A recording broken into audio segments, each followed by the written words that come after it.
চলো গাইস, আগে আমরা এই টিকটক ভিডিওটা দেখি, তারপরে এই ভিডিওর ফানি কমেন্ট পড়বো। তাদেরকেও ভুলে গেছি যাদেরকে ভুল করে কাছে টেনে নিয়েছিলাম। ধন্যবাদ। तो चलिए शुरू करते हैं। প্রথমে ভেবেছিলাম বেলুন। ক্যামেরাম্যানটার অনেক ধৈর্য আছে বলতে হবে। तू समझा नहीं? ফুটবলও তার কাছে ছোট।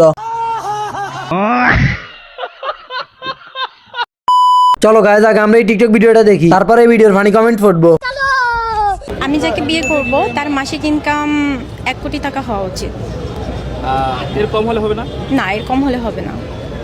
যার মাসে 1 কোটি টাকা ইনকাম, সে আপনাকে কেন বিয়ে করবে? কারণ আমার রূপ যৌবন আছে, তো এই জন্য সে আমাকে বিয়ে করবে। तो चलिए शुरू करते हैं। তার খোঁজ নিয়ে দেখেন সে 3 বেলা ঠিক মতো খাইতেও পারে না। 150 টাকা জিনিস চাই 1 কোটি। ওরে জিজ্ঞেস কর 1 কোটিতে কয়টা শূন্য থাকে। আমাকে ফ্রিতে দিলেও নেব না।